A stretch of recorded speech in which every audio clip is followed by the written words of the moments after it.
Hey guys, we're here for No Man's Sky, and looks like I've just actually come across a bit of, I'm going to say plot, but that's a really loose term. Yeah, very loose. Yeah. So it's me, John and Jordie here. This game's been out for a little while now.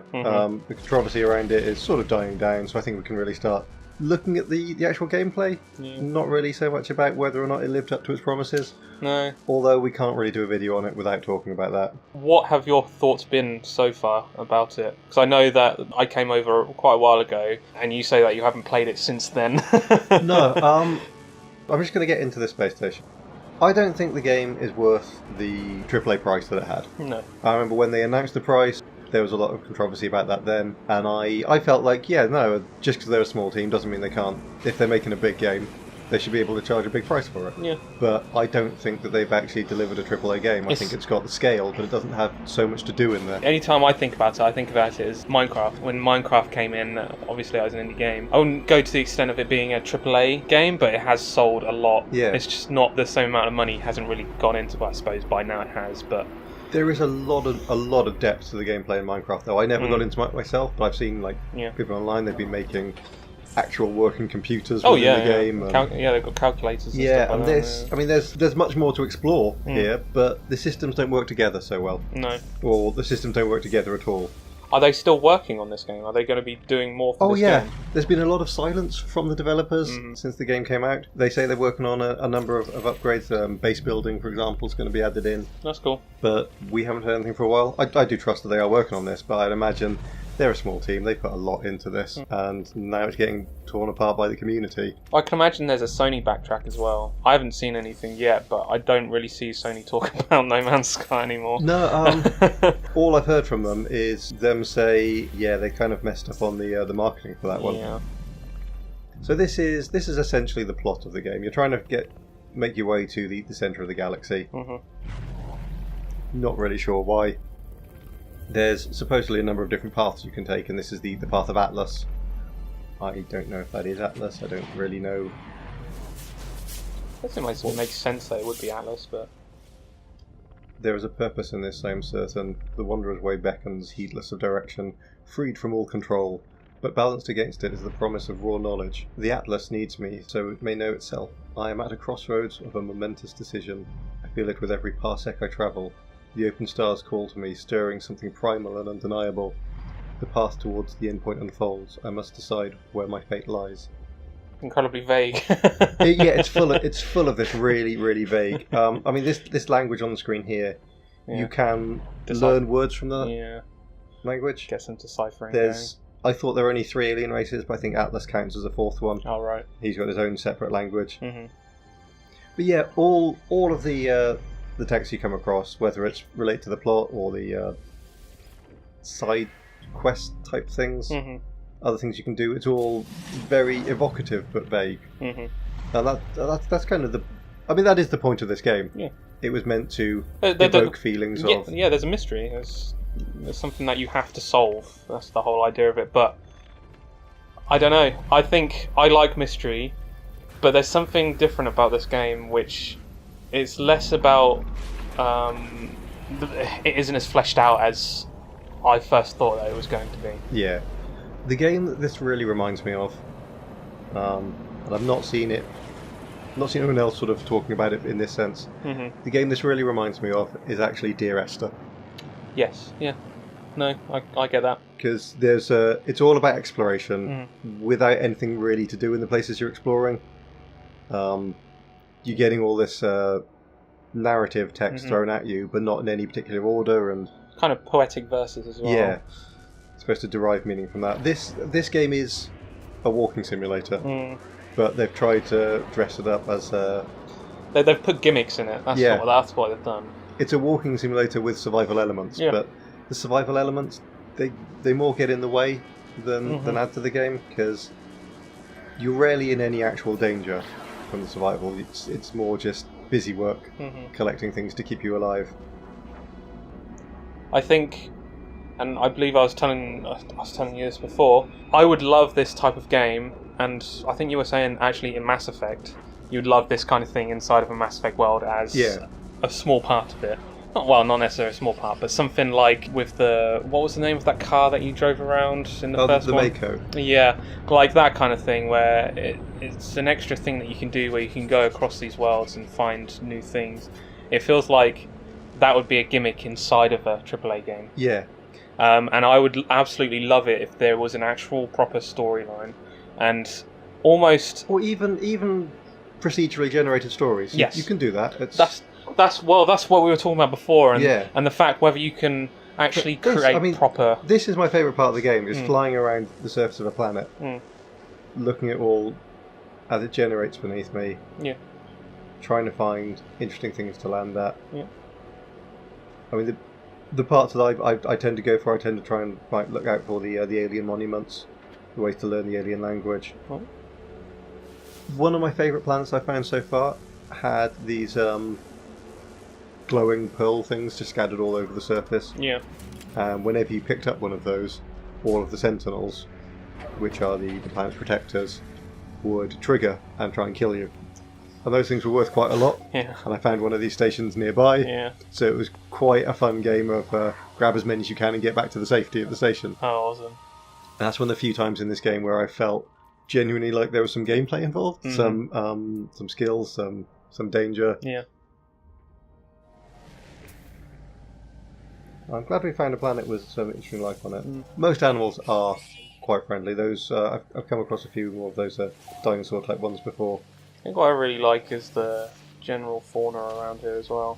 Like, it's not necessarily grass, but it's like this weird kind of textured, like leafy thing on the ground. Yeah. But there's loads of it, and it actually just populates it really well. Considering we just picked this planet at random, this was a really good one to land on Yeah. because I'm not constantly dying from heat or toxicity. Let's see, it's 29 degrees. It's actually quite a nice temperature. Yeah. Moderately toxic. Not very radioactive at all. Oh, you can see the sun setting. Yeah. It'd be nice if that was smoother, but I'm not going to hold that against them, considering they've got sunsets in real time. Yeah. Yeah, you wouldn't be able to get a something as detailed as rich as Mass Effect using procedural generation. Yeah. But you'd be able to get storylines that happen in multiple parts. You'd be able to be, okay, well, you've done this before, so the next thing we procedurally generate will involve elements from that. Well, even if there were like multiple things that you could do, This is the best part of the really game. Cool. Yeah. That is beautiful. I mean, I just came over this ridge. I had no idea what to expect. Yeah. I've come across this beautiful jungle with... It's like a tropical Yeah. type thing. That's crazy. I think from the start they wanted to be fairly vague in what you were doing because they more wanted to capture this sense of these books that Sean Murray was reading when he was growing up. And the adventure stories that he had as a child. No, that's understandable. I mean, looking at this game, it replicates sci-fi cover art, sci-fi novel cover art very well. Yeah, that's exactly what they wanted. Yeah. And visually, this game is absolutely stunning. And the fact that it's... And it's a pyramid head monster. Oh, wow. Okay, we shouldn't show that to Chelsea. I've been watching your videos. Oh, right, yeah. So Hill, we should not be showing that to Chelsea. Yeah, she won't like that.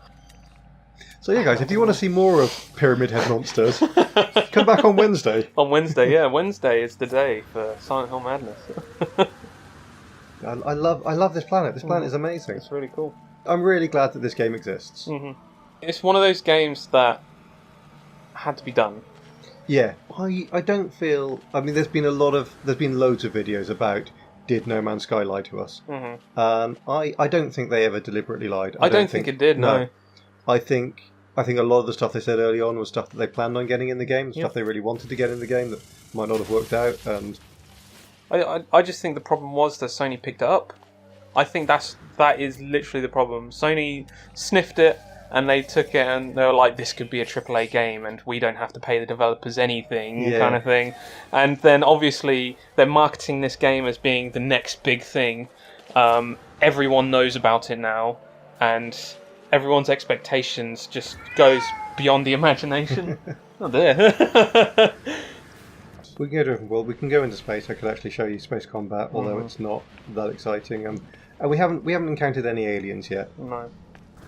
Although we can do that now. I'm not sure what's going on with this guy's ship. Kind of got stuck there.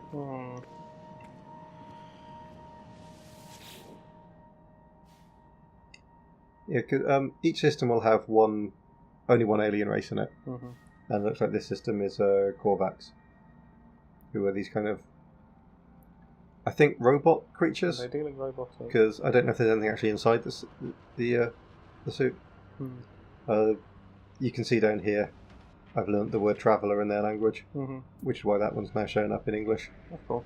I could trade with him if I wanted, or I could buy his ship, which has 23 shots. Is that even worth it? No, I think mine's better. Yeah, I've got 25 slots. Wow. He might have better weapons than me, but I try to avoid space combat anyway. And my ship looks nicer. It's like a torpedo, not a torpedo, a submarine. Yeah. It's an interesting one on that side.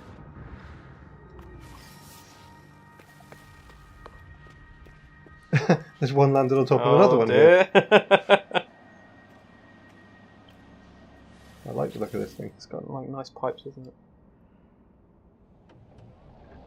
It's very Star Wars, that one, actually. Yeah. Star Wars. It looks kind of like an X-Wing and a TIE Fighter had a baby. Yeah. No.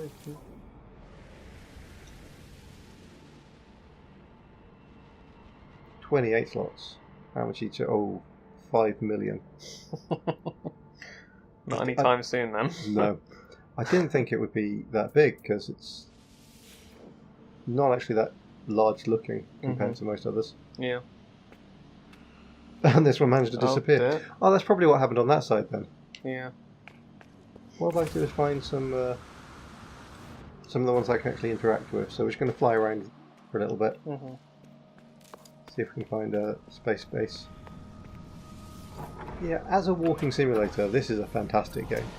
It's really interactive. A lot of the problems that things like Dear Esther had, I got bored with it because it's really difficult to pace a game when the plot comes in so infrequently. You make a good point. What was the actual genre name for this game? Was it just a sci-fi exploration game? Yeah, I think one of the problems with the marketing was that they didn't have a genre they could put it in, so they couldn't be like, hey, try our new first-person shooter. Yeah. And so they had to be really vague, and so everybody had their own idea of what they expected from the game. Again, narrative is a very vague term in this game, because there isn't really much of a narrative, especially... No, that's what I'm trying to find at the moment. Just some of the, again, it's more there just to evoke a particular feeling, a particular mood, than it is to give you proper story, proper plot. I think that if that is actually what they sought out when creating this game, to actually get a particular feeling, they have done it. Yeah, they have done it. You can't not look at this scape and be like, what have we got here? Not have a feeling, something come to your mind about it. Let's actually look through the positives of this game anyway. So yeah, this is Game Appreciation Society. Yeah, and we've been crapping on this game the entire time. Because, like I say, I recommend you picking up this game when it's on sale. Yeah, it's just hard not to. It's hard not to get through the disappointment. But let's actually try and go through it. Might have something to do here. So we're saying about the sci-fi cover art kind of style of it, and the feeling that you get any time that you... I'm going to go over the quest now, and I don't know if you saw what's about to appear, but the first time I came across one of these, I was in awe. I don't know, I think. Oh, wow. It's an alien temple structure. Oh, yeah, like a church type thing. That's cool. Yeah. Oh, there's some ships going above as well. Yeah, I really cool. Wish I'd seen that. Oh, dead. It's ominous. These words don't necessarily relate to whatever this puzzle's going to tell me. And this, it feels like moments like this. Like I'm waiting for more moments like this. Yeah. This kind of moment, I'm actually loving this. Yeah, this is what I've been doing for most of the game. Yeah. I've been trying to find these sorts of structures. I think that I love the look of this thing. I love the fact that to operate, I've got to go up these steps, and it's a kind of a religious vibe to it. They've all got these amazing names, the remnants of Skyovium hen. And it's gonna go into one of these things. I see a strange vision. Blue light pours from the monolith, as if a curtain has been dropped within. I hear a gentle hubbub of voices, and catch a familiar smell on the breeze. I cannot remember my home, but I know there is a doorway that leads there. I ache for a past I cannot remember. Every inch of my soul wants to make me leap back. I look to the skies and the infinity beyond. Can I truly abandon my journey when it's only just begun? Oh, the word dead's come in handy. Yeah. Past something dead. So past is dead, or is it usually proper sentences that I will use? It's going to be, probably will be something like past is dead. Or resist temptation, step back into the past. I think based on that, I think resist temptation. Because the past is dead. Something's impossible. Yeah. Returning is impossible. Potentially. No, I'd agree with resist temptation on that one. I love this part of the game. This is amazing. This is what I appreciate about the game. Well, it's puzzle elements. It's like... and you've actually worked towards it. Yeah, it's puzzle elements I work towards. It's it fits in with the theme of the game really well. Mm-hmm.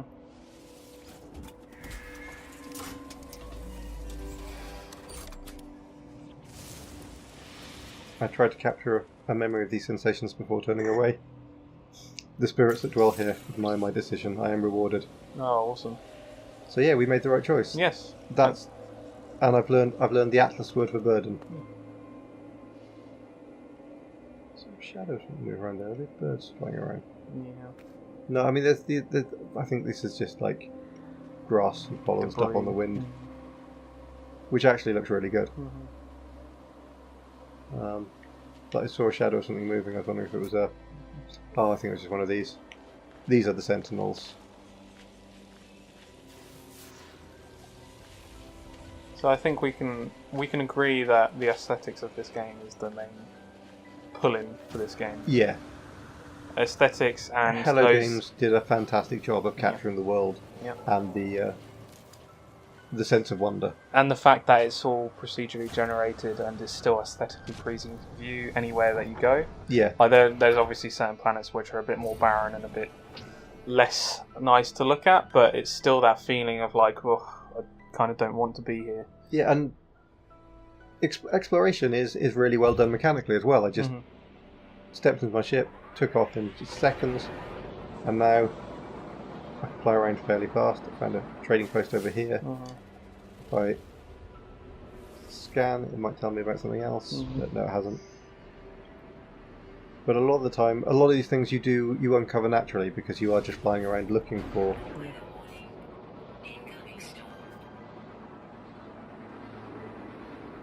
So that's what I really appreciate about the game. I love these sunken lands. I think if this was Dragon Age, if this was Fallout, there would be loads of structures around here giving a sense of why this particular area was flooded and sunken and looks destroyed. And it would be nice if the procedural generation could just bring a little more of that. If they see an area that's... I'm sure there was a lot more work going on than even I realise. But it'd be nice if the procedural generation saw an area that was kind of destroyed and went, okay, well, let's put some ruined buildings around there as well. Let's add to that. Did you ever play Pillars of Eternity? I didn't know, no. Pillars of Eternity, it's a Baldur's Gate spiritual successor. Oh yeah. It had a lot of these, similar to those sort of stones, and it had a lot of sections that it couldn't really cover in the gameplay. Like they didn't have the animation, they didn't have the framework in place to deal with some of the stories they wanted to put in there. Yeah. And so they had these written sections that you just had to make decisions from. And they worked really well in that game. And so because of that, I can really appreciate what No Man's Sky are trying to do with these things. You know, they want to tell these stories that Sean Murray read as a kid. Yeah. And they just can't do it in this game, so they put them in as text because that's how Sean Murray would have experienced them as a child. And I'm fine with that. Absolutely fine with that. That is an I'm just going to say that again because you hit the mic. Yeah, that's okay, good. I'm fine with that. Absolutely fine with that. Yeah. I think what I'm starting to figure out about this game is it's okay to look in depth with this game, and there's a lot of things to look in depth with how this game was made. I feel like it's one of those games where it's purely just sit down and don't think about it and just feel it. Feel how this game is and experience it. That's all you need to do. Yeah, experience is the right word. It is. It's not a story. It's not a puzzle. It's just an experience. And people may say, like, there's not enough in the game, and we have said that. Yeah, no, if you're trying to sell it as a AAA game, then yeah, there's not enough in the game. But if you're talking about... It's an experience at the end of the day. Yeah. And, yes, it should have been a 15 quid experience. You have to think about how much content a player is going to get. Yeah. And that is how we determine the price of a game, and that's how game developers determine how much they would spend on a game and how much time they should spend on a game. The experience that we're getting from this, it's an awesome experience. It's a nice looking experience, and it's very cool what they've done. It's not the experience that you would get from a AAA game. Again, we talk about breadth and depth, but at the end of the day, if it's just an indie experience, then it needs to be an indie price. Yeah, really, it's the job of the game's marketing team to set the expectation. Yeah, that is the only place I'd say that No Man's Sky really messed up. I've not encountered too many major bugs in the game. Certainly nothing game breaking. I know there was something at launch, but that's sort of been fixed now.